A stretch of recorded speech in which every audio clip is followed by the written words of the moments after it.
The most simplest route that we use in public, if we meet in a city with some people or some artists, I say I'm a semantic artist and a musician working with 432 hertz and 8 hertz. As simple as that.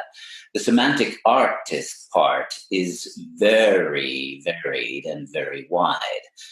So we come from a very specific background. I can go back to my childhood too, but initially a series of near-death experiences, like you, Josh, triggered really me as a teenager when I was 15. I had several near-death experiences before. I had certain types of encounters before, but the near-death experience that happened when I was in Dorset, England, in the outer Glastonbury Zodiac region, where I hit the front side of my head. I'm into BMX at that point, no pain, no gain. You're cycling up the hill, going through the pain barrier. Then you've got the endorphin rush, and that gets in the way. More willpower, more focus, and the chain comes off the bike, and everything goes in slow motion. I hit the front neocortex of my head. Everything spins, echoes. I'm in a golden sphere, surrounded by these golden light beings that are completely one with me. And there are these beams that are going off into the past, into the future. And the places they went into the past was where I went into the same golden sphere, but I disappeared physically when I was 2 years and 7 months old in the Swiss Alps. And in the future, it would be several other experiences I would have, a translation experience, also a future entheogenic experience, which surprised me because the entheogens acted as not as a space outer, but rather as a grounder. It basically showed how all the internal universe of my teenage period, because after that bicycle accident, I started getting strong contacts, trainings, thousands of pages of information, periods of traveling, which I ended up calling extratemporal virtual reality, where I would go, through all these different planes, through the sun to parallel universes and these kind of things. But it included physical sightings, witnesses with sightings, landings, which you're quite familiar with. So the entheogenic experience came about by Buddhists. It was actually Tibetan Buddhists in Dzogchen, who had a sacrament which was secret. This is actually secret to them, and sacred, I suppose. And it was very high dose. I believe in this, that when it is done, if it is done, when one spirit moves one, and it should, that's when one should do it. If not, then wait for the right time, if it is to come at all. Should be very high dose, and this was very high dose, and it brought me back to that sphere, that hypersphere, past, present, and future, and grounded me. So it showed me that basically everything I've experienced and learned on the so-called sapient cognizant planes applied to reality, but just with much greater diversity, and that now one could see the details of that diversity reflecting kaleidoscopically the all-oneness foundation of our cognitive satience. So there are many, many facets to this, and we do explore many, many facets, and it has to be a plurality, a myriad of facets that one dances and takes on in subject matter. We've been known to speak nonstop for 17 days on end. And we've done that just in Egypt alone, decoding the various hallway of records there. Also introducing in the Great Pyramid the wild rue or nebu, the plant of the baby Horus, according to Dioscorides, which contains harmine, pinoline, harmaline, lotarine, these kind of molecules, and local scint or acacia medani. So that combined, which grows all around the Great Pyramid and grows throughout the Nile and the Nile Valley, combined together with Orma, good quality Orma, in the Great Pyramid, 33 people, 1997, winter solstice, all night in 4 areas of the Great Pyramid with 72 Egyptian mantras. So that kind of confirmed the visions that would occur with people confirm that when you are in a certain country or zone, the living archetypes, the living hypergenetic archives, so to speak, do emerge. So the imagery of the Great Pyramid was all these hidden tunnels and chambers, and of course the gods, the 49 gods and demigods, the Ennead, emerging for pretty much everyone. And I believe that will take place differently in different locales, because I think this reality is already artificial, but not in the way that we see artificial reality or simulated a universe reality at present. I think it's way, way beyond that. But one notices as one crosses national boundaries that, for instance, the memories of German words, the German language, or the Italian language as you step into Italy, is suddenly there, along with archetypes. Now, that is supposed to happen with artificial intelligence in the future, where artificial intelligence, or Elon Musk's version, which is to hook up the brain directly to computers, both of which are I think competing models, which at the same time have their own troubles. Who wants an iPhone in their head? It will be out of date within 5 years, and all this stuff. So when you mention artificial intelligence, are you talking about we are living now in a holographic universe, and that is the artificial intelligence? Because I recall you mentioning that nature is artificial.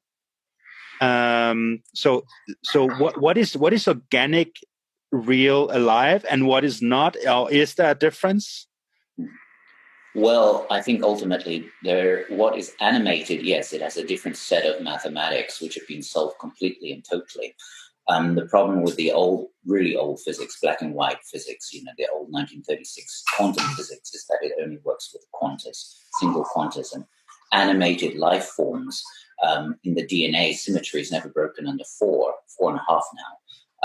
And so you have at least 4 quantas, impossible for quantum mechanics, because the symmetry is never broken when DNA replicates under 4. And that state of hypergenetics, as it's now called in modern hadronic mechanics, is operating in an extraordinarily complex equation called the hypertopic plane. Now, Dr. Steinar Johansson from Trondheim University, is a colleague of ours, in 2013 published a paper where he resolved all number problems, including prime number problem, which is never solved before, and on the internet is still claimed to be unsolved, but he solved it. He solved it through a 512-dimensional arrangement of the number systems, completely and totally, all number problems at 512K, or 512 dimensions, of 8 dimensions times 8 dimensions times 8 dimensions. Our body is so complex. We have so many mathematical equations just in a second. We have, on the microtubules, we have amino acids, we have minerals, we have enzymes bumping in, affecting the Bose-Einstein condensation, which is a form of bioconductivity. Then we've got the neurotransmitter level, we've got the organic level. So all of the mathematical equations are occurring at the same time in an animated life form. And just 1 second of that is 512 dimensional if you want to resolve it completely and totally. So 3D does not exist. Okay, yeah. This is part of the new emerging hard empirical evidence. Okay, well. And now when you take that then to plants, I think Sir Francis Crick, who hallucinated the double helix of the DNA at 100 micrograms of LSD, did tune into something, that is the DNA when it uncoils and just begins to recoil. You have fluorescence readings that will give you a rough approximate of the DNA, and he was obviously able to home in on that.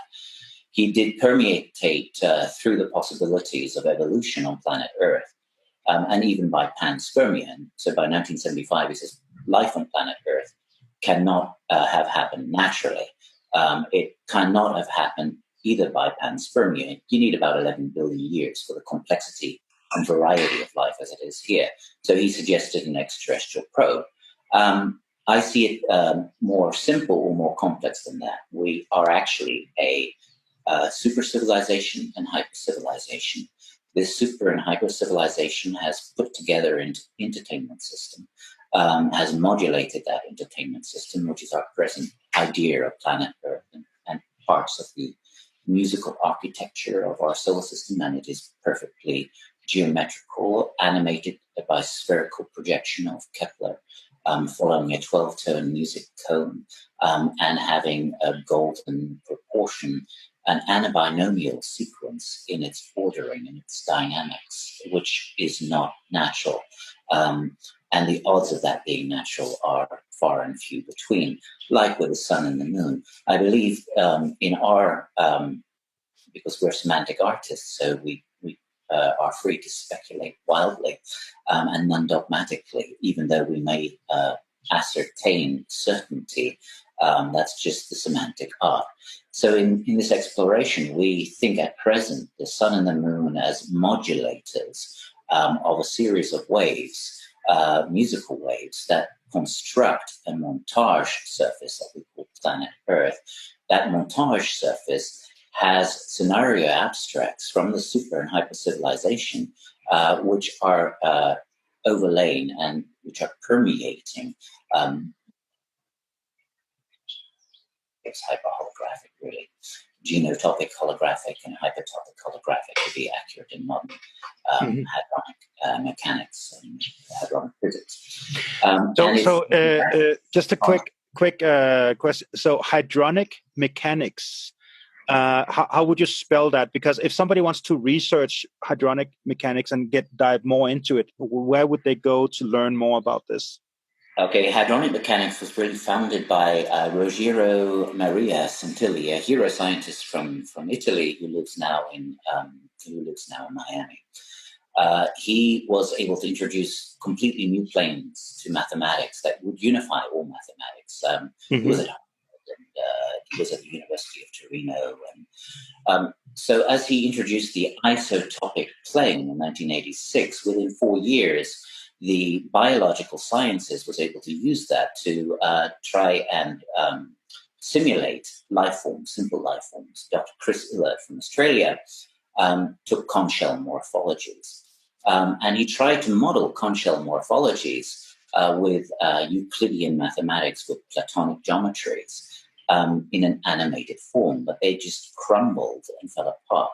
So it didn't work. Then he discovered the isotopic and genotopic, that's the holographic universe, new models of mathematics and geometry of Dr. Ruggiero Santilli, which has also been applied into the mechanical sciences. New chemical molecules have been made into astrophysics, where antimatter is detected, etc. So it's many practical applications that have emerged from this in mathematics. So he applied this to his computer modeling of conch shell morphologies. That's Dr. Illert. And it worked. 100,000 conch shell morphologies were modeled and looked like they were 3D, but they required 6 arrows of time. So what are the 6 arrows of time? In the present, you have a cube where you have forwards time and backwards time. In the future, you have a cube where you have backwards and forwards time. And in the past, you have a cube where you have forwards and backwards time. All these 6 arrows of time are utilized in the modeling of the conch shell morphologies to look 3-dimensional. So at least 6 dimensions of time, which means that the conch shells are time traveling, they're time machines from the past, the present, and the future, all being co-present. So the philosophical 3 questions, where do we come from, who are we, where are we going, are not the question, they are the answer. They're interactive. And that's with a simple life form. That's not the complexity of what is going on in mammals and human beings. So 2 extra arrows of time were added by Illert. That is every point within the 4 cubes and the 6 arrows of time directly to an isohypersphere. The isohypersphere is an octonion. That's an 8-dimensional state where an octonion is a Mobius, is a single substance where 7 dimensions are, in fact, a single Mobius on that 8-dimensional octonion, and it's an isohypersphere. And it uses the iso lifting of the old Sophus Lee algebra. Sophus Lee is the man who introduced the invariant triangle, which, as you take the vertices of the triangle to infinity, goes into the torus.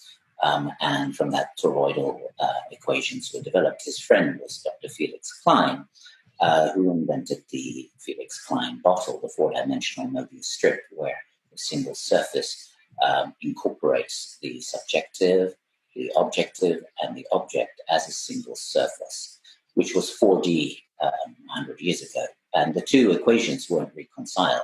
They have now been reconciled through hadronic mechanics. Hadronic, Hadronic, not the CERN Hadronic Collider experiment, which is using special relativity of Einstein at atomic densities, which is non-applicable, is science fiction pure, because in the special relativity theory of Einstein, point particles are traveling in a vacuum. When you go deep into the atom, you get anything but a vacuum. Within the nucleus of the atom, you get some of the most dense materials you've ever seen on this planet, and also the most energetic, as we see from the hydrogen bomb, which is fusion, and the atomic bomb, which is fission. So what you have there is you have an overlap of wave packets, the hadrons, that overlap in a torus, the 7 main hadrons, of infinite recursion. And that infinite recursion means that those 7 hadrons with their wave packets overlapping as a hyperdense media are in the heart of every atom, everywhere, and every when, past, present, and future. Hypertopically, that means also other planes have endless amounts of universes.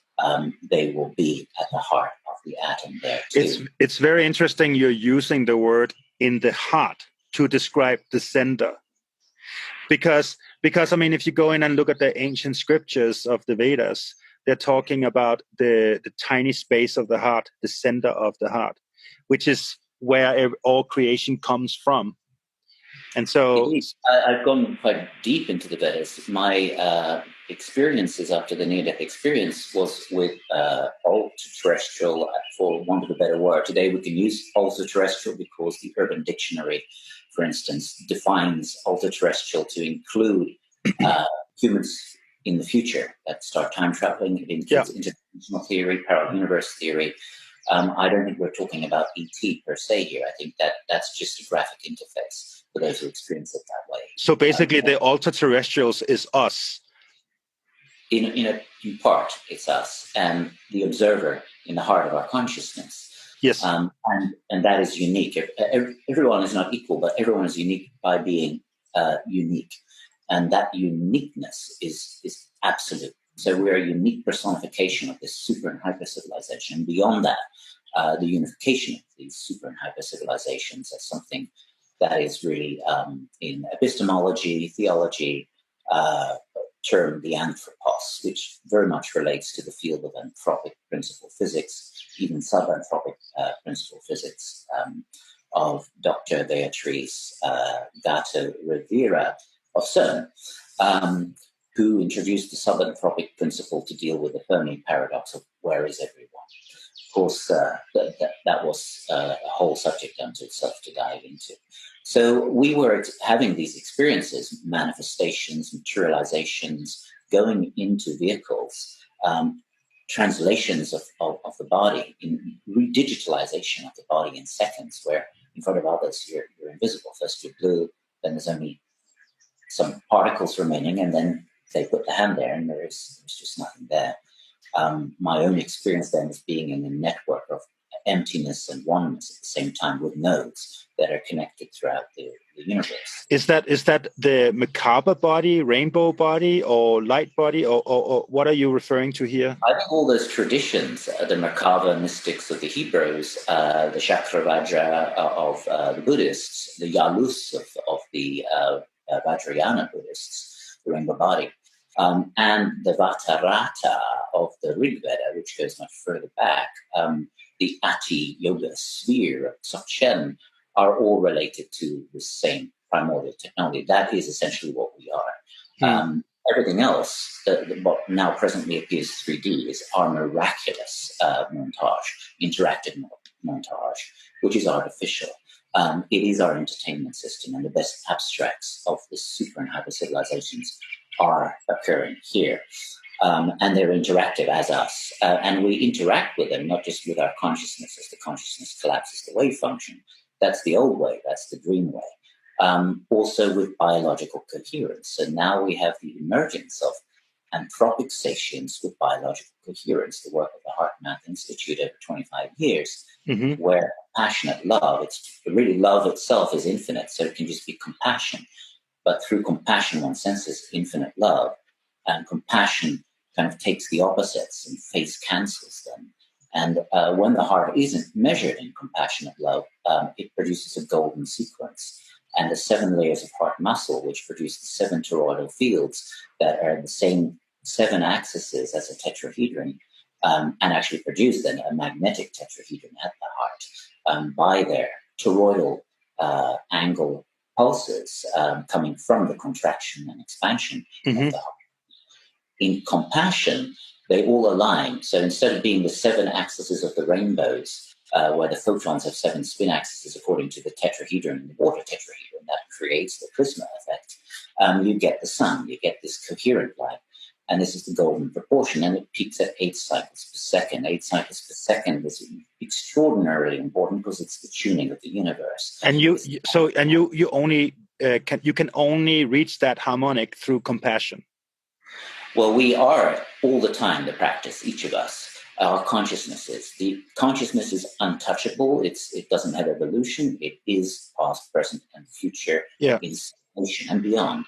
But this satience, this ontological satience, becoming recognized today in humanity, becomes biologically practical when compassion is in the heart. This becomes the horse, so to speak, or the direct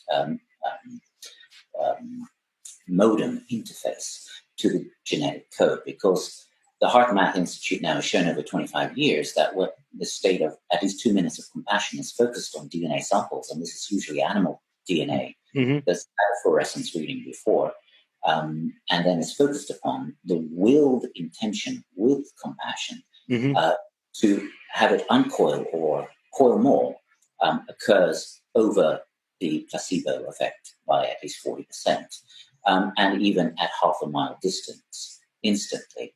And more recently, a pilot was able to produce 3 results at the same time, showing a non-local, non-Hertzian aspect to compassionate love.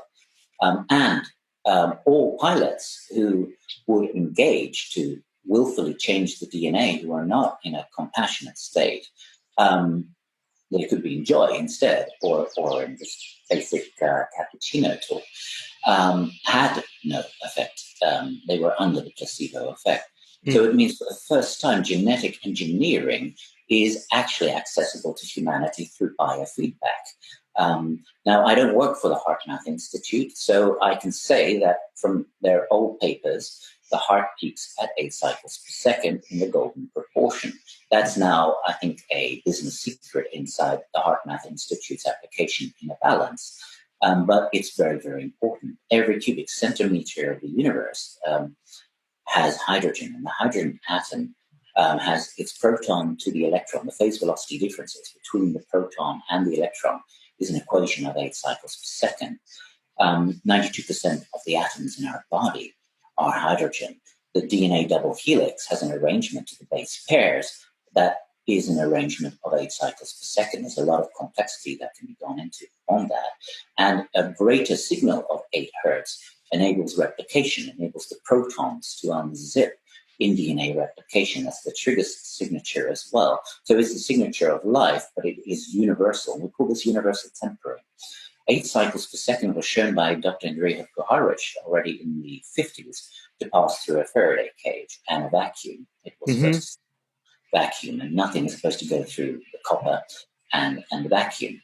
By the 70s, it was a triple vacuum. And the only way that 8 cycles can pass through a Faraday cage and a vacuum is if it ortho rotates 90 degrees and 90 degrees through something like Bell non-locality, or a state of past, present, and future.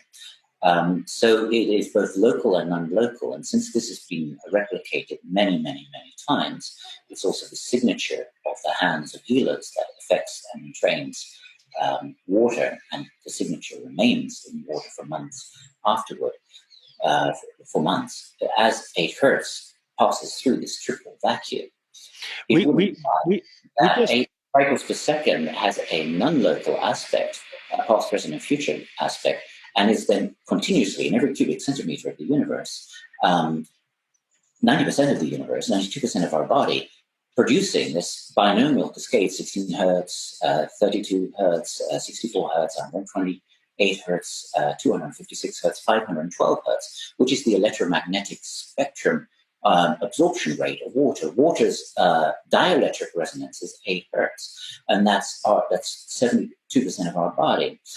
So 8 hertz would appear to be constantly producing the artificial construct that we're part of. It's an interactive construct. And even our consciousness is directly related to that. Every 30 seconds, we dip to and off 8 cycles per second. Okay. We just finished an interview with Patrick Flanagan. Are you familiar with Patrick Flanagan? Yeah, he bought our CD. I think we got some feedback from him. And of course, very familiar. And especially as a teenager, enjoyed his pyramid energy. Yeah. So he's living here, and we just finished an interview with him a few weeks ago, and he said something that totally blew my mind. So he's very big into water and hydrogen, and we spoke about the sun, and so the way the sun was shooting its photons to the earth, and how the photons were like in a spiral movement, and apparently some scientists, and I'm most likely completely butchering what he said, but the way the hydrogen molecules were traveling and they were clustered in a specific way actually created, according to another scientist that he spoke to, created the sacred geometric shape of a Sri yantra. Because the wavelength of the photons was identical to the frequency of hydrogen, which is the Sri yantra. Yeah. I might be butchering it too, but so when he said that, I had this image in my mind of being in the sun, receiving sacred geometric photonic light in 8 hertz hydrogen. I mean, I'm big on sun gazing, sun bathing, and getting out there in the sun. We're spending too much time indoors, and I just love it when I hear a scientific explanation of why that is, why I'm so attracted to it, why it is that it's calling me to such a degree. I just came from the Azora Psytrance Festival, and there I presented another place, but there I presented the mushroom, the hydrogen perisolar region of hydrogen. So the sun releases this perisolar cascade of hydrogen atoms, which actually precess. So the protons precess 8 cycles per second and become a macro system, a macro atom. And what's interesting is that the parabole, the cap of the mushroom, where it connects to the stalk, is exactly where planet Earth is positioned. Mm. And what's also interesting, what I find interesting in my musicological work and artificial reality work, is when this is an artificial reality, the source code will be musical number harmonics. And if those musical number harmonics are axiomatic, occur in all different types of fields, you found the source code. And there won't be arbitrary connections. In fact, Dr. Sten Johansson's work, solving all number problems completely and totally, has shown that there are no more arbitrary connections. So 432 is 324, 4 to 3,200, 432,000, etc.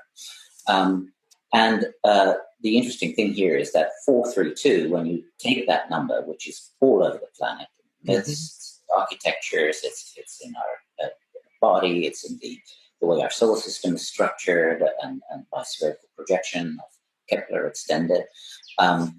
If you take 432 and divide it by half, you get 108. You divide 108 by half, you get 54. You divide that by half, you get 27. 3 entrees, 27 lines. And the moon rotates on its axis every 27 days.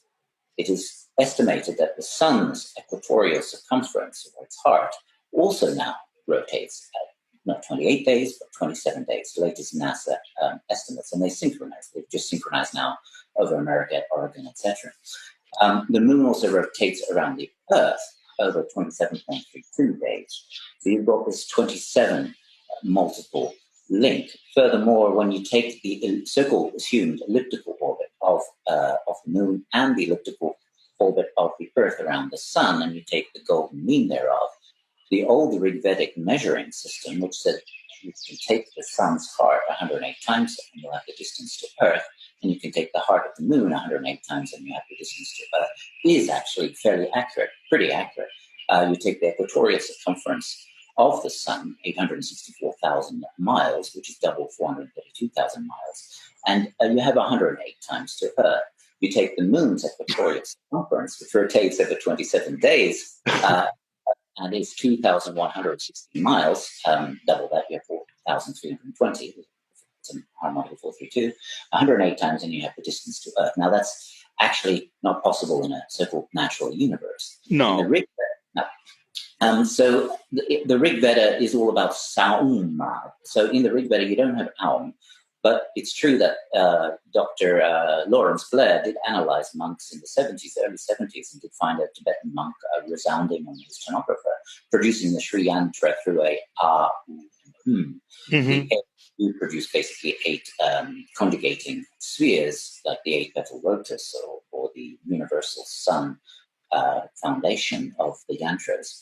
But the produce those 27 lines, produce those 9 triangles and 44 micro triangles, of which the top is the so-called bindu, which in the Rig Veda is the somanet. It's a drop of soma. So Indra quaffs soma, the soma plant, or the 108 soma plants, 108 again, headed by Soma Raja, which is botanically identified in 1764 by a professor at Oxford, to be wild rue. It's the only ancient rue that grew in the high Himalayas.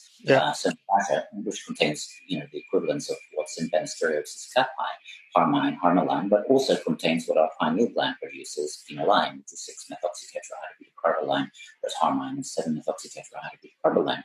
And it contains loturine, which is harmalan, which we produce with rapid eye movement. I just want to interject here. I basically took I just took ibogaine 2 weeks ago, and so you talk about pinoline and we have melatonin and pinoline, pinoline. Pinoline, yeah, and so and you've done a lot of dark room retreats and stuff like that. So I'm very curious so my observation is that my perception of light was distorted or changed for 3, 4, 5 days after. So my retina was having a strong reaction to this iboga experience, and I'm wondering what's the connection between the retina, how we perceive light, and then these alkaloids in these plants. In 1992, through our ultra-terrestrial guidance through Salvana, who some years later I learned was actually an author of one of 3 hymns of the Rig Veda in the 9th book on Soma. He told me to look at the somas of harmine, harmaline, and DMT as being involved in my translation experience when I was 19 in Denmark, where I disappeared in 2 or 4 people, and I went through this vortexia, counter-rotating technology, which also went head over heels, and it's a whole story unto itself. Which was I was participating with it. I had to do my part, but the ultra-terrestrials were doing their part too. I call it ultra-terrestrial translation technology, for want of a better word. I did go somewhere. At the time, I thought, is it another dimension? I don't know where I went, but I went into some place where I had 4 heads, 4 arms, and we were united. And it was out in space. Maybe I'm inclined now more to go towards the genotopic plane, but it's very hard to be certain. What is certain is that 4 people went into that room, a very small room, sat down on their chairs, and at some point I decided to come back. It takes a long time to come back. And to lock into one set of hands. Yeah. That's the hard thing. I know the feeling. Yeah. Great. Yes. Wonderful. Fantastic. Wonderful. And then, the faces turn around and say, well, how did you get into this room? And say, well, I was here for hours. And no, that's not possible. So one of these extraterrestrials, Manu Salvana Emmanuel, who is in the Indus Valley and Sarasvati Valley culture, which is 14,000 years old, archaeologically speaking, much older than Sumeria, is called Salavahana, the water bearer, the one who brings the water and gives the water, and these are the waters of life, the alchemical waters, the soma waters. So he tells me to look at those molecules. And, so I'm researching as much as I can. This is 92, there's no internet. I'm going to secondhand bookshops in the different countries I'm in Amsterdam, a lot of secondhand bookshops. In Copenhagen, there's some secondhand bookshops.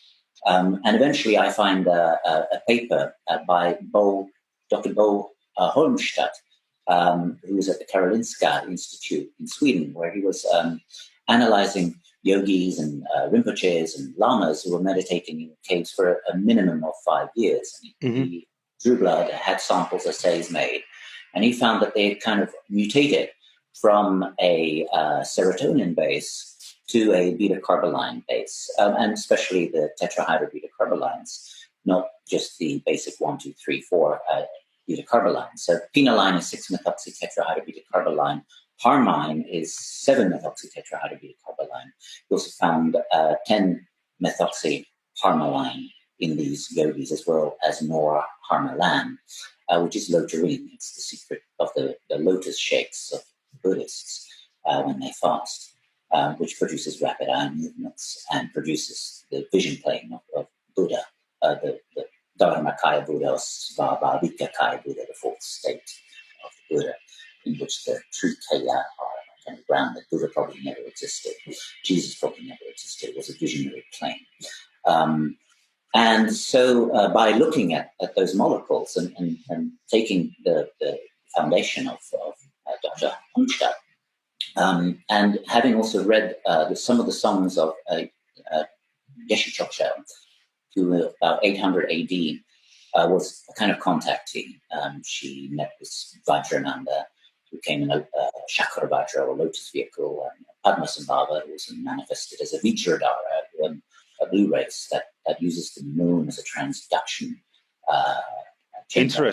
Interesting. And initiates her in the secrets of Anuttara Yoga Tantra, which is counter-rotation, like 8 cycles is equal phase conjugation, counter-rotation, phase cancellation, phase purifies infinitely. And then eventually the 33rd path of Buddhism, a new state of Buddhism, which is Dzogchen, everything is the practice, which includes then Ati Yoga. Ati Yoga is the utmost sphere that incorporates all opposites, and darkroom technology. So, and the 108 plants. So the 108 plants I ignored when I was a teenager, because I had to go first through 7 years of my own experiences, having no influence whatsoever. I didn't even drink coffee. I drank maybe beer or wine once a year. It's important to be able to be on the fence on both sides, I believe. I think the anthropogenic experience is extremely valid. But I remember very well her darkroom retreats. So I put 2 and 2 together and developed a neurotransmitter model for tryptophan, converting through various enzymes, needing various vitamins and minerals to convert into phenylalanine, or actually harmine, because the work on phenylalanine became available through the internet. So I wasn't given that by the Salvani. It was harmine and harmaline, and that's what I researched. Learned about phenylalanine in 1995. And as a result of the first melatonin saturation, 3 days of deep sleeping, you wake up, you have a serotonin cycle. It's about 2 hours. It's enough to eat and be able to go to the toilet, and then boom, back down to melatonin. After 3 days, there's enough beta-carbolines, tetrahydrobeta-carbolines like quinoline, tryptoline. There's some evidence for harmine, 7-methoxytetrahydrobeta-carboline also being secreted by the pineal gland, but not in equal quantities to quinoline, which it's equal quantities to melatonin generally in the measurements, like Dr. Jason Holloway's measurements and many others. And then on the 4th day, that there would be a tryptamine that would become active, right? First thought, in my first model in 1992, that it would be DMT. But DMT is only active at 25 milligrams. As a result of experience in bringing hundreds of pilots through, I did my first doctorate when I was 22 in 1992, above Lake Geneva. And by within 1 year, I brought already quite a few pilots through and brought hundreds through in the meantime. Generally, what happens is that on the 4th day, you start to get enough saturation of beta-carbolines to inhibit the selective monoamine oxidase enzyme and 5-MeO-DMT, which is active already at 3 to 5 milligrams, slowly comes into activation. We switch off the serotonin melatonin cycle loop using, at the time we were using Amazonian guarana. Now guarana has been irradiated for export, so it doesn't work the same way anymore. So we have other forms of adrenal endopamine activating plant sources to switch off the serotonin melatonin cycle and to activate the interior of the pineal gland, where then 5-MeO-DMT starts to become more regular. On the 5th day, you start to get a kind of moonlight, and that you look into that moonlight, and then your imagination projects into that. You have your eyes open. And 5-MeO-DMT, as it builds up over the next days, also gives one a spatial element. So as you're walking in your imagination, and the pineal gland is an atrophied eye, but it is sensitive to microwave radiation, to biophotons, like what is emitted by the DNA, infrared and ultraviolet. So DNA TV is potentially accessible through the pineal gland because it does have a route directly to the visual cortex. And sound also is registered by the pineal gland.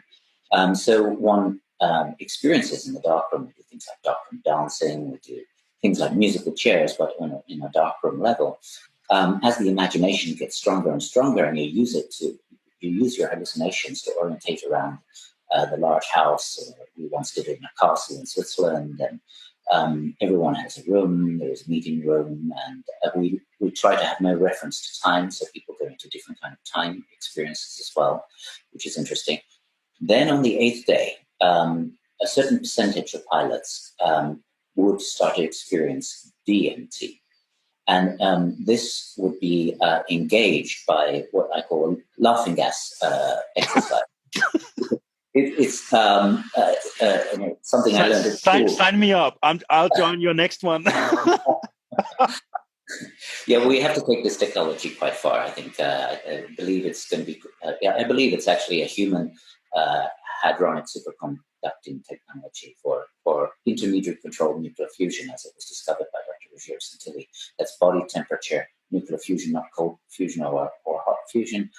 Body temperature with just 70 volts of electricity and 100 psi, which is skin surface tension, which then has created fusion of water and produced other elements, which have been academically, empirically reviewed. Could you clarify, Ananda, which technology you're talking about right now? You're talking about dark rooms or something specific that you're developing? Well, I'm talking about hadronic intermediate controlled nuclear fusion, which is done in a hadronic reactor. But the ideal hadronic reactor is actually the human body, because the superior iso superconductor, which is now given after Dr. Alexander Animalu, as Dr. Rogier Santilli, is extremely taboo to the church of science, not industrial science, corporate science, but the church of science. Those who are holding on desperately to the speed of light dogma of Einstein. They are having a hard time. They are having an ego death at the moment. thanks to people like you and a lot of other scientists who are discovering what's really going on. Well, we're a semantic artist, so we're bringing it down to a little bit more cultural poetry that can be integrated, and it's entertainment, and it brings references or suggestions, maybe, of solutions that have been discovered in these fields. So the laughing gas experiment is something we all did at school. It's a breathing exercise. You get up, you usually fall unconscious, but not in the dark room. In the dark room, phenyline or the beta carbo lines come in and protect the brain and enable nitrous oxide to come. You get a nitrous oxide laughing gas. Interesting. And that brings in the DMT. So then you get the checkerboard, you pass through the checkerboard, and you pass into the low-dose DMT altered reality. And then when you pass back through the checkerboard, elements of that will start to overlay on the imagination that you see, and for some people, very strong. On the 11th day, something else starts to happen, something that's more cyclohexanone-based, and this starts to produce alternity. This is a whole story into itself. We can speak for hours just on this. Okay, so you're not doing darkroom retreats anymore, and you're not. I guess you're not conducting any entheogen processes as well. We will, in fact, be doing a darkroom next year. We're looking for a kind of cave hotel somewhere, maybe in the Alps or in Italy. Yeah. There are certain laws that are problematic, like there needs to be lights on by hotel laws to show where the fire exit is. So it has to be, we have to work out way around that. It's also kind of illegal for there to be an assembly in closed spaces of more than 10 people. That's another problem we're trying to work out around. My partner's a lawyer. Otherwise, come down here to Ecuador. We can do something down here. An underground hotel would be superb. Yeah. Okay. Well, we'll find one. Oh, wow. Okay. Yes, I'm coming. I'm going to be in Sao Paulo anyway, in early October. Okay. So at least on the same continent. Yeah. Yeah. The 8 Hertz principle is interesting in that phenyline has a nuclear magnetic resonance of 8 cycles per second. So I did went through the charts of nuclear magnetic resonance spectroscopy, where the independent atoms are given exactly their Hertzian frequencies. And so the construct of phenyline and harmine is pretty much in the middle of 8 cycles. There are components that are 7 hertz, there are components that are 10 hertz. Iboga is 10 hertz. Iboga really has the same tryptamine core with a bit of 5-MeO DMT on the side, but works with the cerebellum pulse instead of the corpus callosum synchronization pulse and the 8 hertz synchronization of the whole DNA. And the dielectric resonance of water, of course. Yeah. So what's your thoughts on microdosing on Syrian rue, like on a daily basis for 1-2 months or whatever? What's your thoughts? I did just do now another somanetics, which I didn't do for years. I did that a lot in the 90s. That was with shamanic doses. We worked for years in alchemical labs, and then 10 days at a time, purifying wild rue, Soma Raja of the Rig Veda, Hauma of Zoroaster, and Nebu, the plant of the forest in the Egyptian mysteries, or hierobotanicals, as were chronicalized by Dios Carides, who was sent by the Greeks for most of his life to study amidst the hierophants of Egypt their hierobotanical knowledge, and he described that down. So Nebu, the plant of the baby horse that grows a golden apple, which is holding the rue seeds, is directly related to the fifth element, Horus, and the left eye of Horus, and everything related to that. By extracting rue and using chemical filters, purifying, after about 3 days with chemical filters, you'll notice first you get the tawny golden liquid that starts to become ruby red or Persian red. It's the dye of the red Persian carpets, which is why they're called carpets. We've been saying that since the 90s. Then you start to get this green stuff emerging, which doesn't pass through the chemical filters. And this is quinolines and many other kinds of molecules. So purifying that for 10 days until you've got a really good tincture and storing that in alcohol and then taking in a small bottle and taking like 5 drops of that before going to bed. Although we would combine it into mother elixirs, so we would extract from DMT plant sources. We also made orbitally rearranged monatomic elements from Dead Sea salt. Himalayan salt wasn't so good for yield, and deep sea salt. So we got the platinum group elements, purified them in an orbitally rearranged monatomic state or in a Cooper pair superconductivity state, which is now being exactly described by Dr. Roger Santilli. Cooper pairing superconductivity. Quantum mechanics can't deal with that. It tries to. And so that would be added when everything is cold, because otherwise it just levitates off. And so the one of the mother elixirs would have 5-MeO-DMT purified over 10 days, and the root purified, together with the orma shaken in a 40% alcohol, like vodka or something. And of course, it would have involved also sound alchemy, observational alchemy, and also the practice of the whole body 8 hertz vehicle, that is engaging the 8 hertz of the heart, engaging the 8 hertz of the plexus coccygeal, like when you contract the plexus coccygeal, which includes the scrotum, the prostrate, the uterus. The EEG shows 8 cycles per second, and when the eyes go up and in, 8 cycles per second synchronization happens. We utilize a 3-in-1 system, so 8 hertz.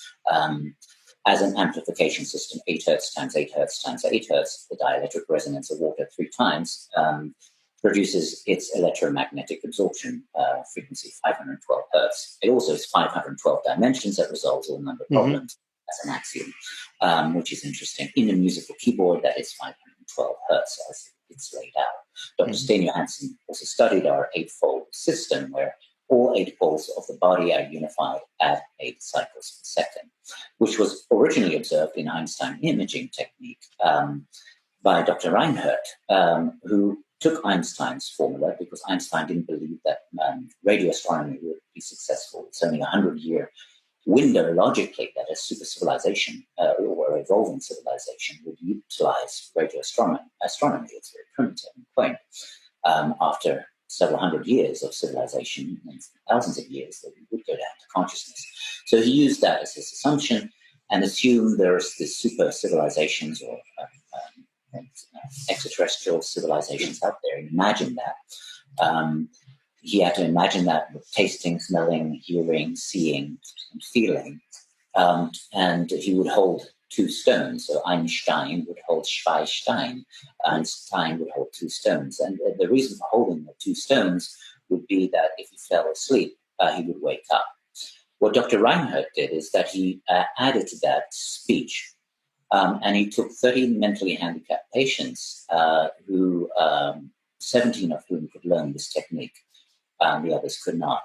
And those who did were told to get from the ultra-terrestrials or ETs, which they had the 5-sensorial fusion experience with, scientific patents. And they would speak this. And the brain would be measured as they would speak this. And all 8 poles of the brain were synchronized at 8 cycles per second alpha, especially through the act of speaking.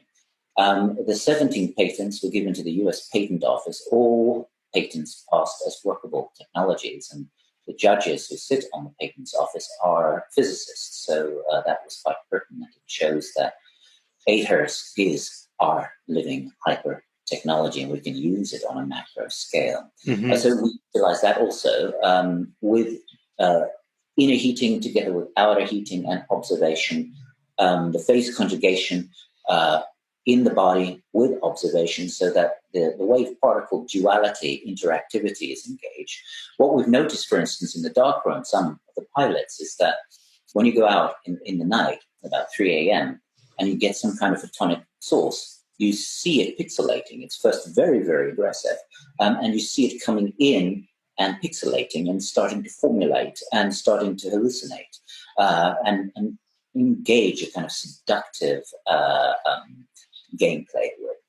It would seem. So it would seem. And in the darkroom, you don't have this wave particle duality where the observer collapses the wave function, where actually the wave is in a sea of waves, as has been seen in the random number experiments. And the HeartMath Institute on the heart cloud used coherent, compassionate brain states to focus on the random number generators all over the planet and produce absolutely clear outcome that was coherent and that was non-random, beyond the experiments of John and co, where the observer focusing will produce already an outcome on random numbers. That's just the observer collapsing the wave function. In the dark world, you don't have that observer collapsing the wave function, so you're starting to go in the sea of waves. And you look at a cup, and when you look at that cup, it's a real thing. It may be a bit infrared, a bit bigger than what it actually is when you touch it. But as you keep looking, you see every cup you've ever seen there. So the nervous system is becoming aware of itself and how it is actually hallucinating or producing a holographic sensorial somatic construct of a so-called objective form, which is already been a collapse of the wave to a point particle valued by the act of observation. So the interaction of the observer that's collapsing the wave function to point particle is 8 cycles per second. Dr. David Bohm was going into that quite strongly with his post-quantum mechanics, but unfortunately he died when Dr. Ruggiero Santilli came forwards with isotopic mathematics, and by 1998 had made iso-electrons, literally cancelling the Heisenberg uncertainty principle into 2 electrons that twin and that begin to fuse through the nucleus. And this is called iso-superconductivity today, and there's no valence bonding whatsoever. These stack up into millions of iso-electrons, which are called magnetrols, and this produces things like magna gas. So you can take manure, waste oil, radioactive waste, put it through the plasma arc flow, which is a lightning simulator, and you produce this magna gas, which you put into a gas injectable system that the Ferrari of Dr. Santilli had the gas system, and many, many units have been injected with magna gas, standard gas injection systems. You can apply this to alternative energy and conventional energy. By hadronic mechanics, I predicted years ago that oil and gas would suddenly reappear on planet Earth because nature is invariant according to hadronic biology. It is the first science that describes invariant systems, which life is, invariantly. All other scientific branches had variables, always variables, and never dealt with both problems, which have to be dealt with to have true objectivity, the outer problem and the inner problem of physics. The inner problem isn't dealt with in any of the other branches. Hadronic mechanics deals with both, and therefore lightning could be described exactly and reproduced like an orgasmatron. Through this, the 5th nuclear energy was found at the unifying force, which is attractive and overcomes the 4 nuclear forces, and in its attractive form produces this intermediate control nuclear fusion for the isoelectron set, which is extremely significant. Also, we didn't have the mathematics to be able to really look into our body or how our body must be, what kind of microscopes. We just got a skeleton version of our body through the scanning electron microscope. It basically is photographing the dead potentials rather than the animated form. So hadronic genetics, which is called hypergenetics, it's a corporate science. I've gleaned little pieces, bits and pieces from my colleagues. It's unfortunately a corporate secret. Fortunately, perhaps too, it's being developed, and there's hadronic medicine, there's macromolecules that are being made, which is exactly what alchemy is describing. It's not just that it is quinoline or harmine and DMT and 5-MeO DMT as you have in Charlie Ponga or Chocolate Ponga. But it is a macromolecular resonance that has become one that is being described, and that's being described in the Soma rites of Srika Turuki, the final Soma panacea. I went to Kalibangan in 2005, which is along the Saraswati Valley River site, which itself was mythical until NASA remote imaging found that, in fact, in remote imaging, there was a fluous river there 4,900 years ago, and it was fluous as described in the Rigveda about 8,000 to 9,000 years ago. In the meantime, after that, the Sarasvati River Valley sites like Lotal, Kalibangan, Niyakara in Pakistan have been dug down, and they're going down to 14,000 before present. And it's more civilized at the roots so far. They have high metallurgic technologies. You've got gold, silver, copper, and electrum. It's the root source of electrum. At Lotal, they found over 200 batteries which were linked together. 5 volts of electricity, similar to the Baghdad battery. Lemon juice. You've got the athanors, by which electrum would be made with the electricity generated by the batteries. Soma Raja would be added with purified metals. The byproduct of electrum is forma. So the smelting together of gold and silver is what the production of electrum comes from, and meteoric ore very often. This was then transported later through the Indus Valley and Harappan culture to Sumeria and Egypt. And the Sindhu tree, the acacia tree, became Sindh tree, or the acacia tree of Egypt, which is where all the gods are born from, and from which Asna, the mother of the gods, who's later called Hathor, house of Horus, extends her breast. And it's acacia medani, which contains 5-MeO-DMT and DMT, and some beta-carbolines. It's also the very first church that was made by James the Just, Joseph Arimathea in Glastonbury, was called the Wattle Church. That's the Acacia Medani Church. So that is the root of Christianity. But it's the root of alchemy too. In the Sarasvati River Valley culture, they had 70% alcohol. That's very strong percentage alcohol. The Greeks said they had strong drinks, but that was only 14%. Of course, there are other elements inside. Soma was always one with that technology. So alcohol was later separated through the Hindu system that was introduced thousands and thousands of years later as a militaristic system that divided the mysteries and introduced reincarnation not in one lifetime, where usually the Soma rite would be done 4 times a year. You would die and be born again, and the Atmanu, the super self, would bring you into one of these 4 facets, and you'd be born again into, let's say, a Brahmin or a worker caste for that quarter. And you would transmigrate through the 88 houses of the zodiac, which are intact in the Sarasvati River Valley sites. That's the root source of them. So is the idea of the one body of Christ, or the anthropos, Christ, the anthropos, now translated son of man, but the word is anthropos. The root of this mystery of anthropos through many branches was thought to go to the Persian Zoroastrian mysteries, and Homer, etc., where Zoroaster drinks Haoma, and Haoma is clearly wild brew, but ephedra is a co-element, and the roots of pomegranate contain the DMT. Interesting. The roots of the pomegranate are given as the symbolic Haoma to the novices, while the priests receive wild brew today as their sacrament. So the outer and the inner mysteries have to be brought together. And they've been diversified. And this is what happened through Hinduism. So it made the castes separated, and it separated the mystery of Soma. So the Brahmin had to drink from the very Soma plants. There's the Somya plants, which are the 107 admixture plants, which later included the genetic branch off of wild brew, which is rooted Ravellians, which is called Soma Luta. It didn't exist in the Vedic times. So they would have to drink that Soma and steal it from the other castes, whilst the lower caste was allowed to have alcohol.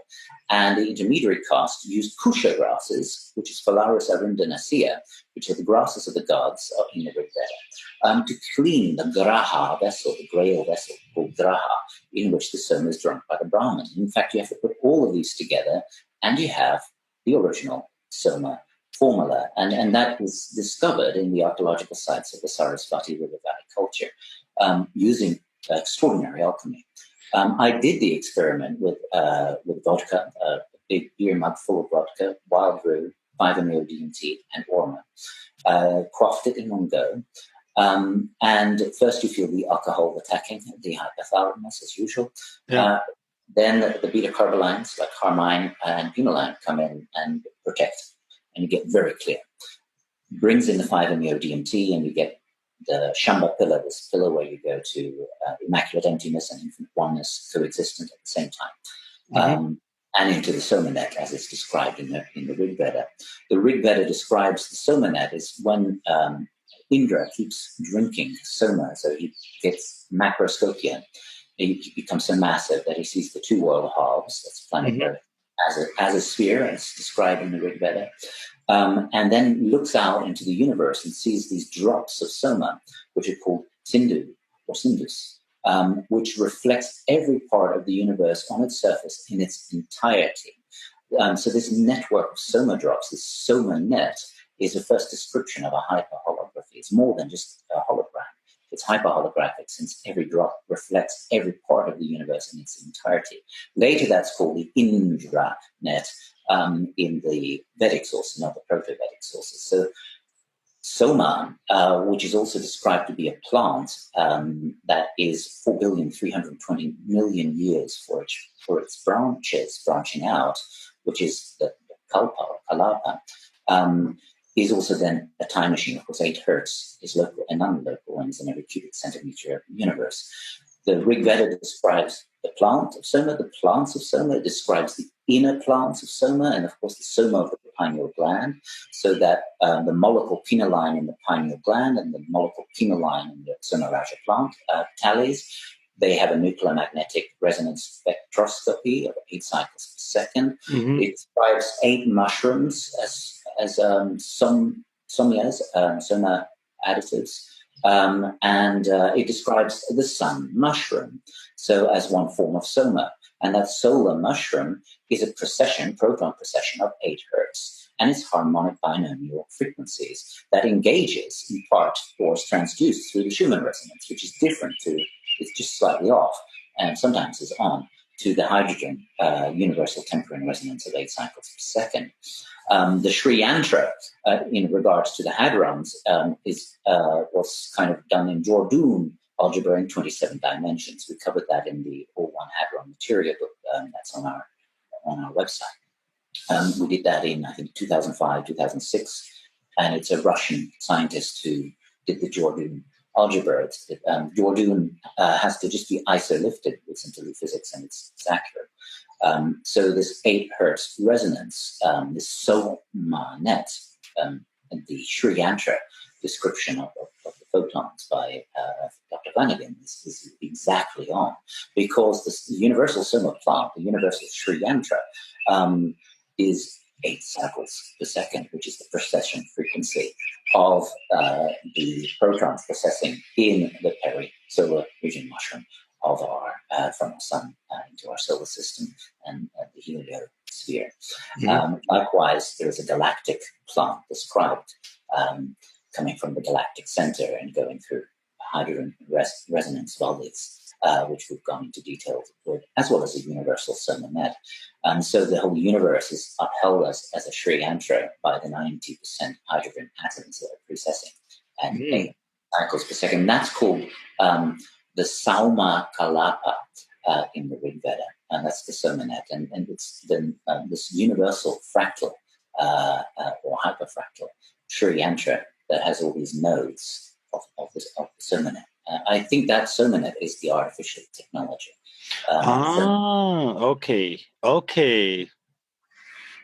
Okay. So when you spoke about the Indus Valley and a long time ago with all these ancient technologies we had back then, what came to my mind is like, so what happened? Why have we forgotten all this? What happened? I mean, we obviously, as Graham Hancock, he talks about it like a species of amnesia. So what do you think happened here? We've pulled it off. Almost pulled it off. The utmost miracle. We are this anthropos, this super and hyper civilization. The logistics of this, but we believe in 3D. But the logistics of this is, if you take the observations of astronomy, it seems that 12 billion years ago there were stars there. We've seen the light at the speed of light coming towards us. Take that standard interpretation. The anthropic principle which has not been denied ontologically, at least. I mean, Aristotle's ontology, the science of being, has not been able to be separated from any experiment whatsoever. Being is always observing and then describing and defining, and then as it defines itself, it becomes qualities like hot and cold and various elements. But ontological being is first. The anthropic principle, whether the subanthropic principle, the weak or strong anthropic principle, it's an observer-orientated universe. So there must have been someone 12 billion years ago who was observing the universe. And if that was the so-called genesis of the universe, if you could believe in the Big Bang theory, which can never be proven, then you have to think, well, then someone must have time traveled much earlier on to get to from the future into the past. And of course, this is what physicists like Jack Sarfati like. They like future causality, where the future is generating the past. We subscribe or extract from Rogero Santilli hadronic physics, hyper-evolution or hypervolution, which is where past, present, and future are constantly being summed, have already been summed, and are being interacted with by the anthropic sapiens, the ontological being, which is already in the summation point, but is now having this interactive entertainment system. So we've kind of pulled off the miracle of being in this state. This super civilization, first off, would develop space machines and time machines. At the same time, they would begin to simulate atoms and molecules. We already have simulated almost a molecule, and would go from nanotechnology to picotechnology, and maybe bypass picotechnology, going directly to femtotechnology. Some of my colleagues have gone very specifically there. Femtotechnology is the hydrogen atom. Which is where we want to go. We want to go to this foundation 8 Hertz triatric plane, which is local and non-local, has no barriers, and sets up all these harmonic musical frequencies above and below it, and phase cancels discoherency and produce phase coherency, which is awareness. So the 10% that is not hydrogen enables this other set of realities to appear apparently so. In the idea of the anthropos, which you can find back in the Purusa Sukta of the Rig Veda, and that's book 10, hymn 90, only appearing one time. It's 32 lines, it's 32 branches. The Purusa itself is 33. And the way it describes anthropos is that each person is the 33rd degree, each person is the pure anthropos first. Everything else is vipa, it's conjugative mirrors. The Western systems have taken that the wrong way up. So they've taken this as, like Freemasons and other societies, Rosicrucians, etc.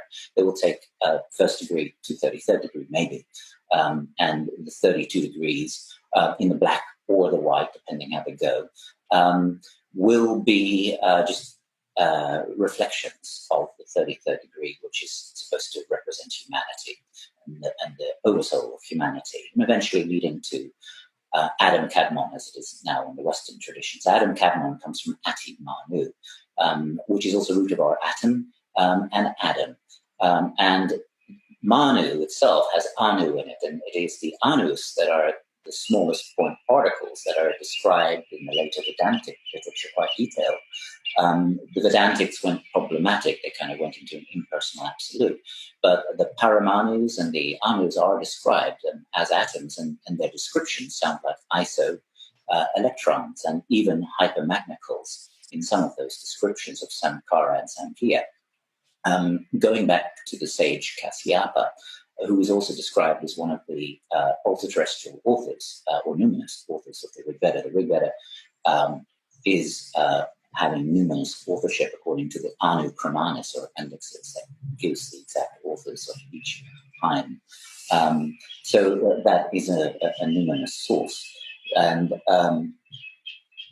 I've also had my own personal experiences first as a teenager. The Shruti, the beheld mind treasures, these living spheres of information, living images that were alive with infinite images, as the ultra-terrestrial intelligence would come over the body, would fuse my five senses into one hypersense, very much like high-dose 5-MeO-DMT. I actually did 54 milligrams of pure 5-MeO-DMT. We thought it was DMT. That's what we were told by the guy who supplied it, but it was actually 5-MeO-DMT. So we were dosing according to DMT, and that brought me into a state that I found extraordinarily similar to when Salvana would, when I was 16, unify my five senses and go into the sphere of emptiness and oneness at the same time, which is the essence of the being molecule, as it's being called, 5-methoxy-DMT. I don't believe anything can be put into a molecule, but a molecule will represent a certain state. So the experience, the beheld mind treasure, the Shruti, came first. Then I went into the scientific research, development of darkrooms, developing of the music. Before the music, I had semantic art cosmology of the God 432 computer, 93, 94, where I was taking number 432 and its relatives from all different fields, partly inspired on the work of Dr. Karl Monk, the code, very important work from the 80s that has inspired many people, and is another factor that would indicate this is an artificial reality. As the temple complexes over thousands of years, whether it's Angkor Wat, 72 degrees from the Great Pyramid, where the Great Pyramid is the Greenwich Zero, or if you go to the Pyramid of Kukulkan at Chichen Itza and unify its steps and its sides, you get the minutes of arc distance to the Great Pyramid, same with the Tikal, Stonehenge, Easter Island. All of these different temple complexes over thousands of years have the zero meridian of the Giza Pyramid. Now, if you put all tectonic plates together in a kind of Pangaea, the Great Pyramid is in the middle, and you take the capstone of the Great Pyramid. Theoretically, it is 1/56th of the Great Pyramid, and the Great Pyramid is 1/56th of the Giza Plateau, which is 1/56th of the Nile Delta, which is 1/56th of the Nile, and the Nile is 1/56th of Africa, and Africa is 1/56th of planet Earth. Which is just impossible. And you multiply the base of the Great Pyramid 43,200 times, and you get the polar circumference and these kind of things. So that you have this readout of temples over thousands of years to the Great Pyramid, and the Great Pyramid was white. It was made of calcium carbonate, and calcium carbonate is bone. It's pyramidal. So it's the geometry of our bones, and it's pyramidal, it's octahedral. So it's literally the bone foundation of the reality readout. One can take then these temples over thousands of years as a living computer readout. This artificial reality construct made by an all-one artificer, of which we are co-artificers interactively through the Somanet and our own anthropizations, and now genetically applicable through biological coherence. In that dawning of biological coherence being objectively now demonstratable through HeartMath's inner balance or other biofeedback technologies, where compassion is seen and the coherence curve, maintained coherence, goes up rapidly, and you find how the observer is interacting with it and saying, oh, no, that's not possible. I can't produce that kind of coherence. Only enlightened people can. We don't subscribe to enlightenment. That enlightenment is an illusion, but it's a useful one, perhaps, for some.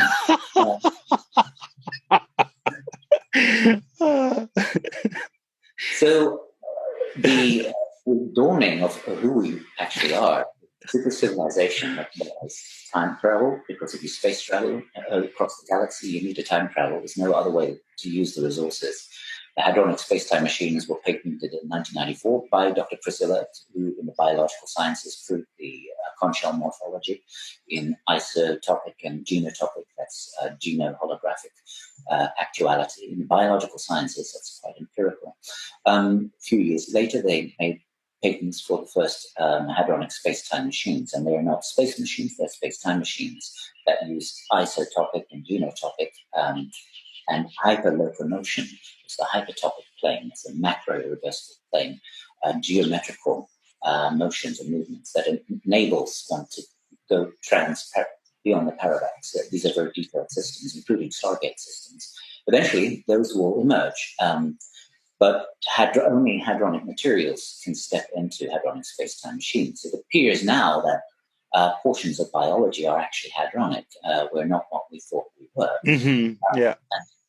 For instance, as I said at the beginning, the 512 dimensions needed just for all the mathematical equations that occur within an animated second of our body. You need a minimum of 512 dimensions, as demonstrated by Dr. Stephen Hansen. And the discovery of hypermagneticals, which are hypercomplex, more complex than magneticals, which are millions of clusters of these isoelectrons and isosuperconductivity, where superconductivity can occur at body temperature and very high temperatures, stars and Jupiter, etc. Hadronic astronomy. The ISO unit was then applied to telescopes by making a concave lens, so that you'd have the ISO mirror symmetry, because antimatter light is traveling the opposite way to light, because when matter and antimatter comes together, there's usually a bit of destruction.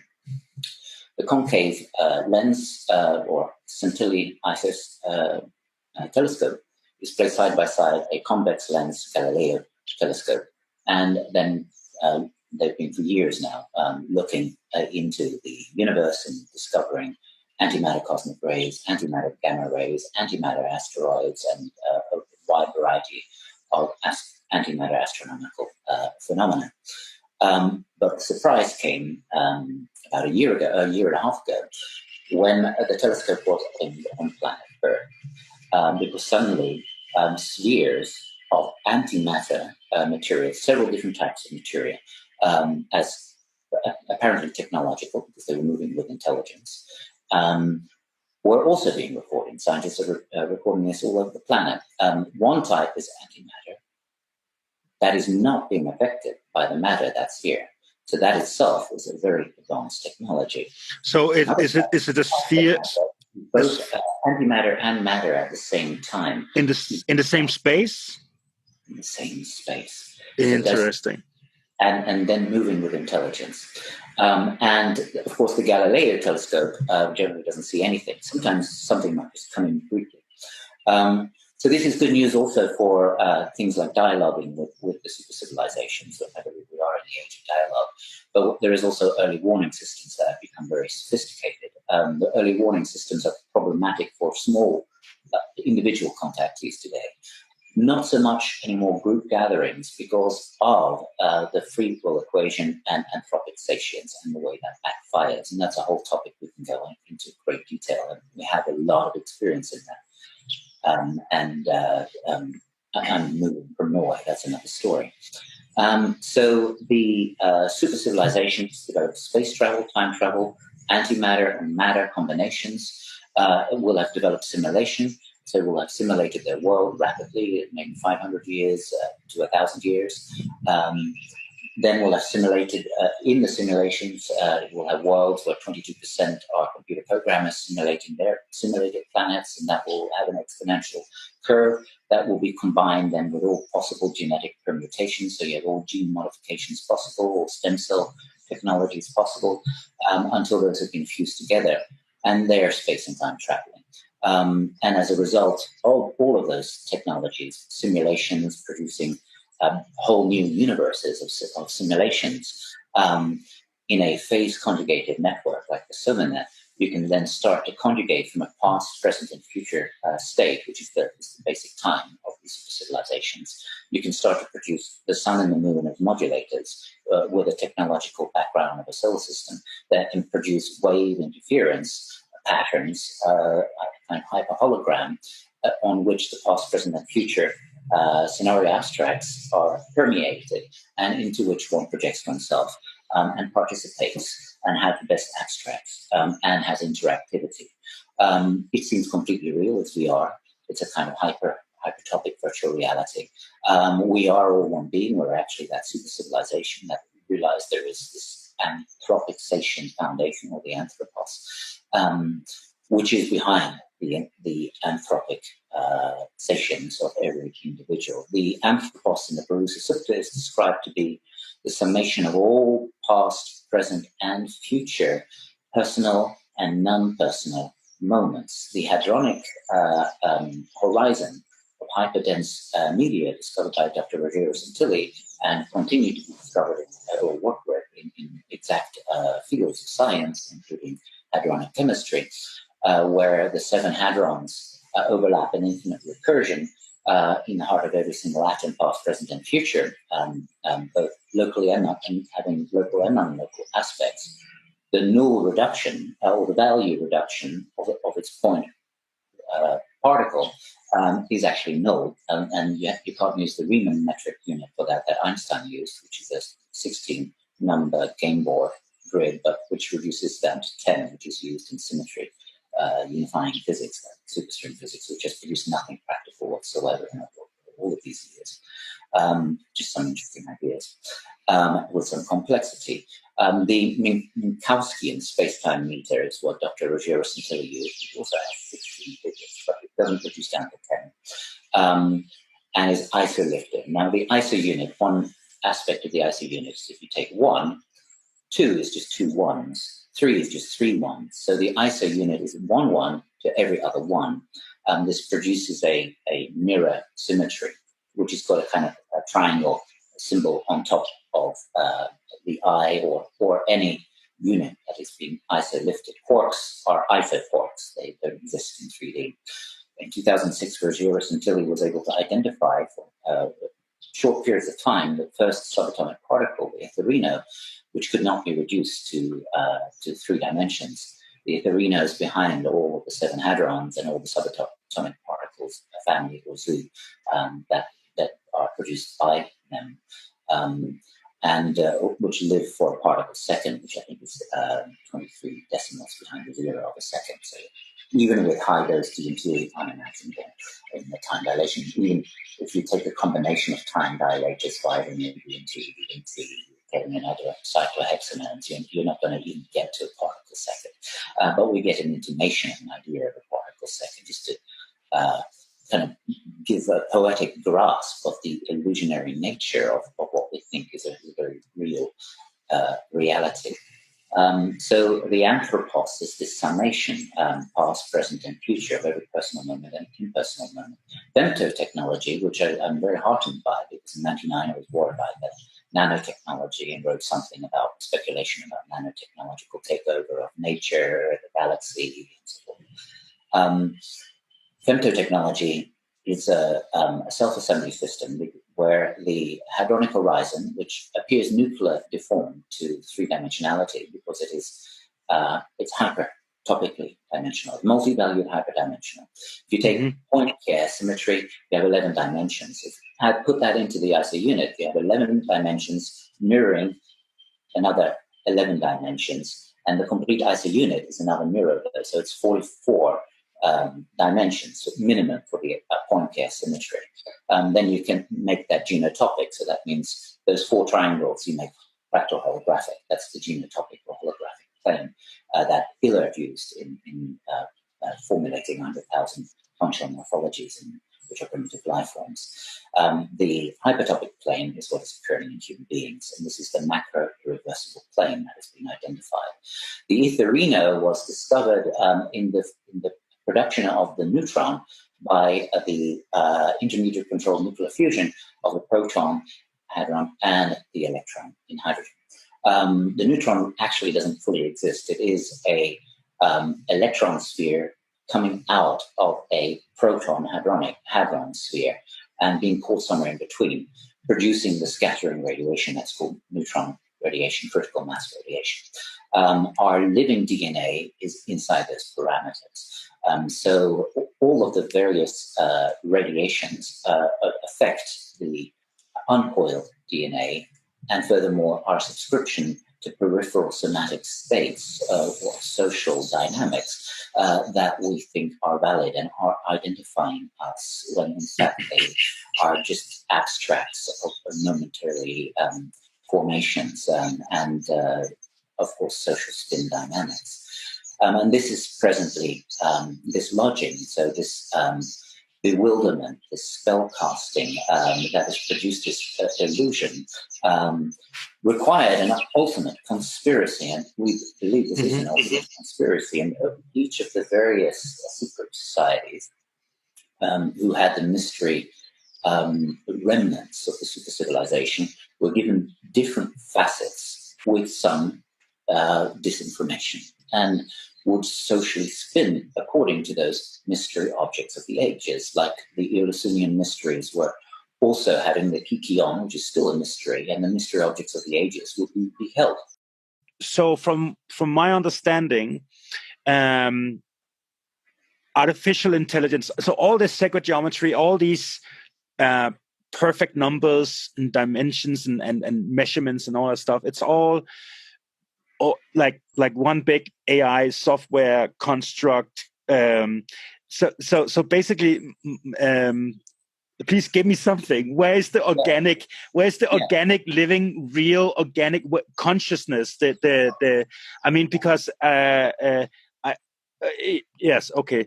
I mean, the sacred, the platonic solids, etc., don't work in animating life. So in simulating primitive life, they don't work.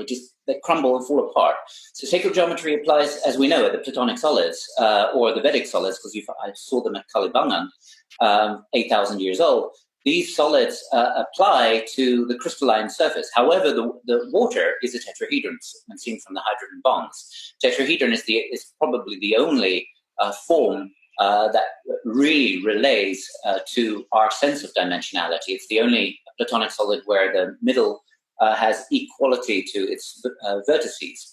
And it is water. It's the water tetrahedron, dielectric resonance of 8 cycles per second. It produces also scattering. Our heart and the heartbeat produces a magnetic toroidal series of intercalating toroidal fields in the form of a tetrahedron, except in compassion, where it becomes a golden laser, which also produces 8 hertz, which then produces the binomial cascade. So alpha 8 hertz, 4 hertz of theta, 2 to 0 hertz of delta, 1632 hertz of beta, and then the gamma hertz 64, etc. So it produces that whole binomial cascade. At 512 hertz, the electrolysis of water by Dr. Andrea Puharish, he would excite the hydrogen atoms like orgasm or an ecstatic maintained state, electrolysis, which today would be describing the 5th hadronic force, the unifying nuclear force.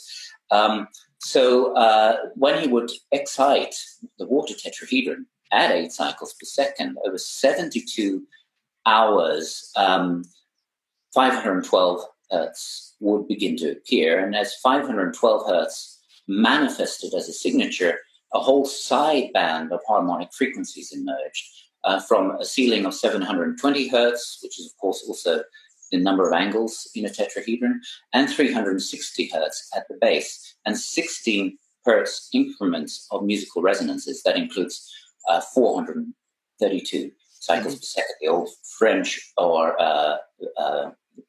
scientific pitch tuning, which was then kind of changed. And that's a whole story unto itself. So, and we're changing again. The 512 hertz resonance produced then bioluminescence, biophotons, infrared, and amino acids started to appear in the sterile water, which became over 72 hours complex protein fractal forms that were made out of literally the source of life just by simply 8 hertz water and excitation. This was replicated many times. I got in 1989 the complete stack of his papers of research, and it's over a decade of research, and you see these beautiful pictures of these fractal proteins. Now, what's interesting is that Dr. Luc Montagnier, he teleported bacterial DNA using 7 hertz. You've probably seen that teleporting DNA scientific article a few years ago. Dr. Luc Montagnier, who was the AIDS, HIV expert, etc. So he put the bacterial DNA in a water vault and had another sterile water vault and surrounded it by a 7 hertz field, and the bacterial DNA teleported into the sterile water. So with the HeartMath Institute work, where the heart at the moment of compassionate love peaks at 8 cycles per second and then produces the golden cascade and the binomial cascade, the Sierpinski-Pascal triangle cascade, also called Meru Prastara in the Sarasvati Valley cultures, Agni Hota pyramid altar topologies. The work of the HeartMath Institute that shows it's 8 hertz became of prime interest to him because he teleported DNA. So I'm still waiting. I've talked about this more than a year ago, that these experiments were ongoing. He's working with the HeartMath scientists where they're trying with consciousness, intent, compassion to teleport stem cell DNA into the DNA culture. Because when you have that, you have consciousness not only for the first time being a genetic engineer through maintained coherence, but also being able to regenerate the body at the stem cell level, which would be the next revolution. The first revolution is that we're no longer genetic robots. We have been in history. Yeah. We now have biofeedback to show that when we have the maintained coherence, which is compassionate love in the heart and the heartbeat, that we willfully change the DNA, and the way that the DNA is changed is in a non-linear, non-Hertzian manner with 3 results: uncoiling, coiling, a change in the middle with the pilots in recent years, and half a mile away. So suddenly we're becoming genetic engineers from the source of the ontological consciousness, but only with the technology of 8 hertz compassion at the heart. So we're kind of unraveling or unburying the treasure of who we actually are. And this is the most exciting part of this whole conspiracy. The conspiracy must put a lie on different places and different levels. So lies are lying on all levels of information, whether it's history, nutrition, drugs, religion, astronomy, etc. All of those will have lies lying on different places at different levels. And the lies will also be changed according to the reigns of different so-called maintainers of what they believe was the remnants of this civilization. They have different ways and different aspects or facets of what they have as their mystery objects.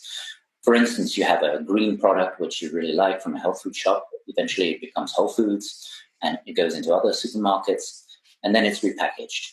And that's when you have to look at the small print. You'll find that a poison has been added. Yeah. So a lie has been introduced. And the purpose of having a lie at different levels is that the anthropos, man, who's at the ontological being of every individual, uniquely and completely and totally uniquely embodied, cannot hold on to any particular exterior truth. Rather, it has to rely on the absolute omnidimensional security rather than national security, which is the source of consciousness itself. Anthropic sentience can apply that through compassionate love. This is the real revolution, as it's been demonstrated empirically with pilots, and anyone can download in a balance and what is it, $60 for the clip on your iPad or other device, and can rapidly see coherency and the part of oneself that collapses the wave particle of coherence to non-coherence. So you can phase cancel that. You can show your neighbor, your children. You learn a few simple breathing techniques. You don't need it anymore. You know what it is. But you have this objective parameter, and you can focus it on DNA. And we're liberated from genetic robots. And the next step of that is, of course, the stem cell revolution. We're waiting to see if they succeed with that. These things take time. I would expect that something in that direction will emerge, in my understanding of reality. The super civilization is basically past, present, and future, so it is a oneness. So it knows the veritas, knows the great all-one truth that is irreversible and invariant. But for an entertainment system, or for a greater universal, rather than just universal, or multiversal state, planet Earth and planets like planet Earth are very useful constructs for us, because as a result, we are surrounded by truth, by the best abstracts of what we have experienced, filled with little lies, which is the sleep, universal sleep, so that we must each, on an individual level, realize this ontological foundation of anthropic stations and biological coherence. And that's the purpose of this. This is the extraordinary thing of what's going on today. And a wonderful thing of this time now, where such drastic opposites are happening.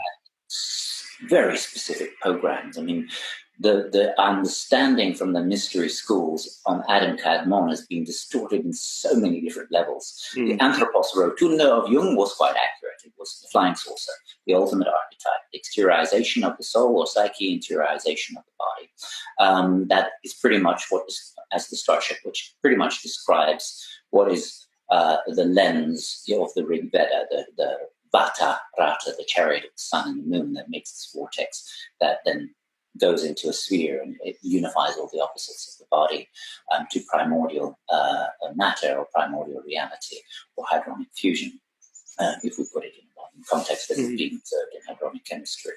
So this present time is like a diamond factory. It's an alchemical laboratory. It's something of our own design. Yet some really horrible things are also manifesting in strengths, which are balanced out by these extraordinary aspects that are emerging. Very important in all this, I think, is that, and this is especially clear for people who've done high-dose entheogens or near-death experiences or out-of-body experiences or UFO contacts, is that consciousness is not touched by anything. Yeah. It's pristine, and going on that foundation and knowing that that is the practice moment by moment and utilizing then things like compassion. I mean, one can go through horrific states in entheogenics and somagenic states of ego death, which I think are extremely valid. I was quite, I'm paying attention to the psytrance movements, especially dark psytrance, having just introduced it as a new phase for dark side trance, which is even faster, because I'm noticing that the previous effect, that dark enlightenment as it's called, it basically chops up civilization conditioning. All of the somatic conditioning that one has been conditioned into, it's just too much. So you have to go through it, you work through it. It's very interesting to see that some of the pilots that come through with very clear cognizance. This year I found it took a long time, a lot of work. Some of the dark side trance I really didn't like myself. And I make it. I make some. That's one of the many genres I make. But the result on Sunday was a lot of people with clear cognition. How long that is maintained, we will see. But it was more than last year.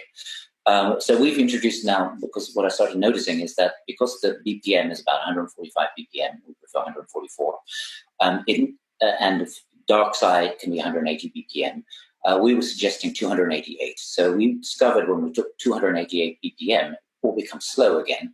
And this is multiples of the circadian pulse. So the heart, at the moment of love, centers to about 72 BPM. Even before the heart is formed, there is a pulse of 72 BPM. 72 BPM circadian pulse tunes all of the endocrine gland systems, which each have different time systems. So in our ambient music, we use 72 BPM, or as half 36, and 144 for our trance, melodic trance, and first side, and 216 BPM, which is then 3 times 72 for one of the new fast forms of psytrance, but also at 432 hertz. We put 8 hertz throughout on the low frequency oscillators, on the panning of the drums, so that as all those sound waves are hitting one, 8 hertz is being remembered. And what 432 hertz was demonstrated medically with the studies on the amelioration of psychiatric syndromes with headphones was when classical music at French concert pitch 432 hertz was listened to for 18 months, and the control group would listen to classical music at 440 hertz. The group that listened to 432 hertz had a complete amelioration or healing of various psychotic, psychiatric syndromes, including depression and schizophrenia, paranoid schizophrenia, etc. And they found the mechanism was plasticity in the brain by synchronization, and the synchronization of the brain cycles. So 432 hertz, which is 54 times 8 hertz, itself has 8 hertz corrective mechanism, and that was with headphones. Now, when that's with speakers, you're getting a much more macro effect. That's a whole subject matter unto itself. Where can people find music that is made this way with these frequencies? So, which we call Omega 432 Hertz music. 432hertz.com, both spellings. The HZ, 432hz.com, is about to become a music download platform for all genres and no junk quality, no junk food quality. So no MP3, no MP4. It's going to be minimum CD quality, 44,100 kilohertz, 16-bit, but also much higher. Studio quality, 48,000. And going to 24-bit and 192,000, etc. And this form is called medical grade because scientists, Dr. Nicola Limardo, has done years of analysis with some of our songs and demonstrated that this mixture, 8 hertz, 432 hertz, circadian pulses, and another aspect which I call UFOM, Unified Field Overall Mastering, which is genetic, binomial, golden numbers on every level of the mastering, has a synergetic effect on specific systems of the body, circadian system, the somatic system, the neural system, the heart system, cardiac system, change of charge, parity of cells to have resistance to geopathic stress, which he measures with a frequency hammer that costs about 24,000 euros, and hospital equipment, etc. We're going to be offering that to all different kinds of artists to help them go to medical grade 432 hertz music. People out there should realize that down-tuned music from 440 hertz to 432 hertz, 75% is lost in the quality. So you've got to compose. If you're using natural instruments, like a guitar, you've got to get custom-made coiled strings for 432 hertz. The strings for pianos, for bass guitars, for guitars are coiled for 440 hertz. I know that Manson Strings in England are custom making 432 hertz strings, so the solution is there for people who are wanting to play without digitalizing. What is interesting, though, is that the hadronic horizon is digital.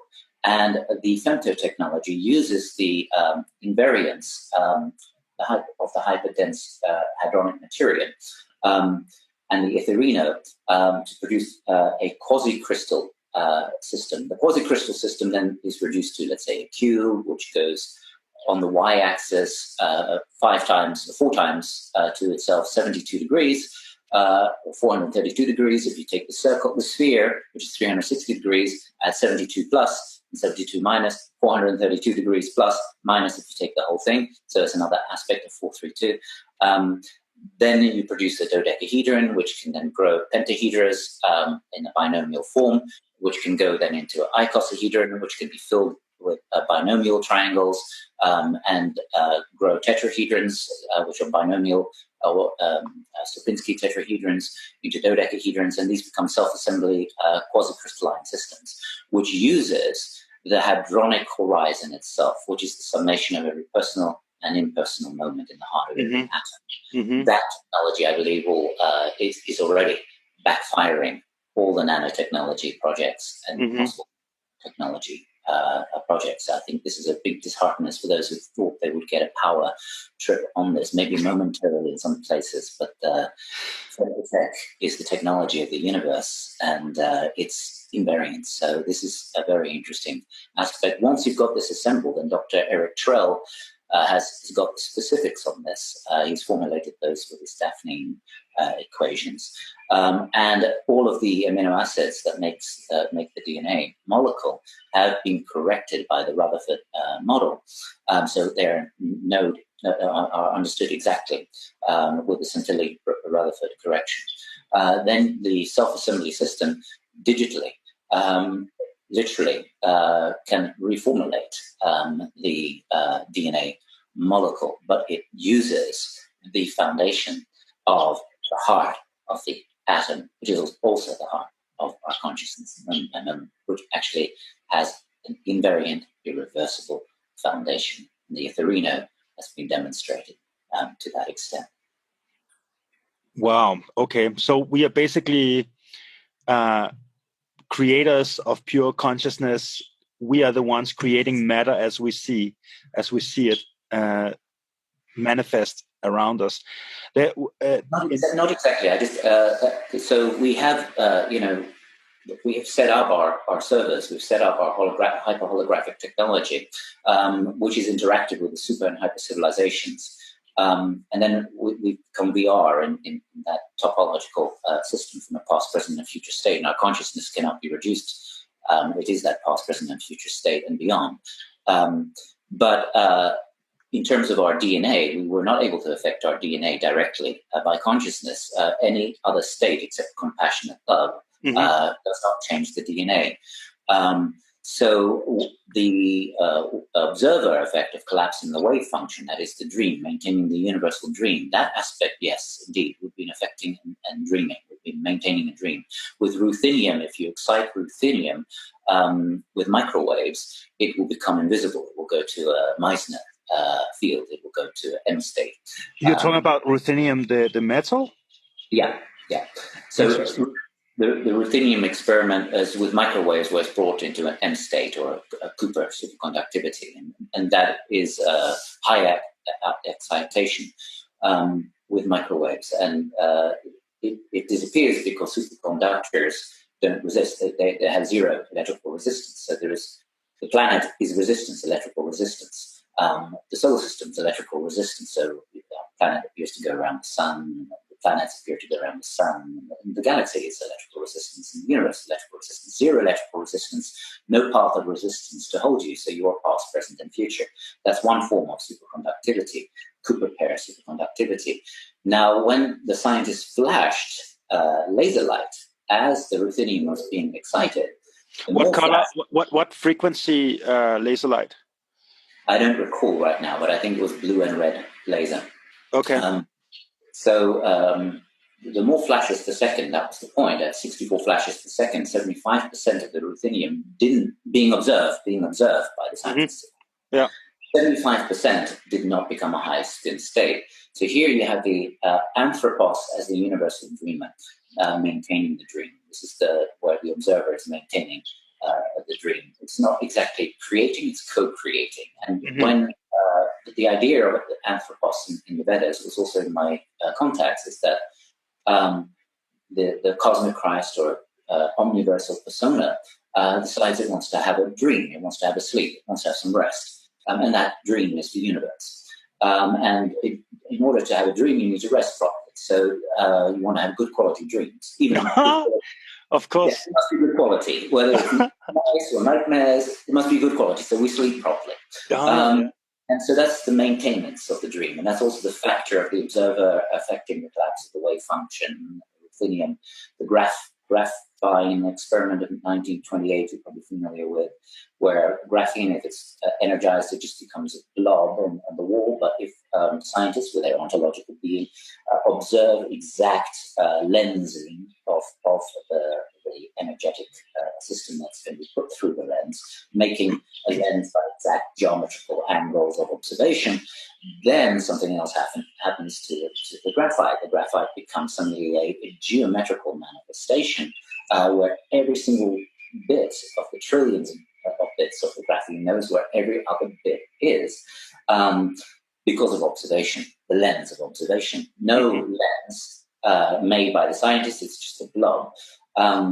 Dr. David Bohm observed when he raised his midway path finger, which is a forwards middle finger, not backwards, in our semantic demonstration.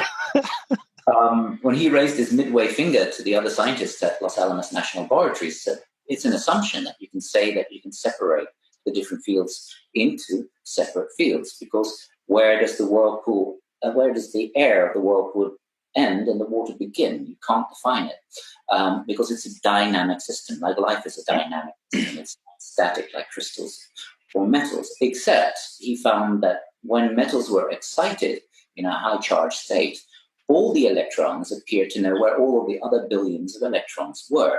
It would be as if everyone on planet Earth would lift up their right leg at the same time.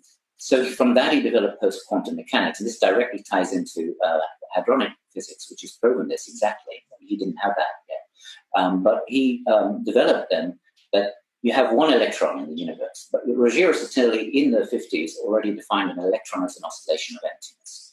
And in accordance to an infinitely rigid ether. So, please say that again. Well, matter, in other words, matter is immaculately empty.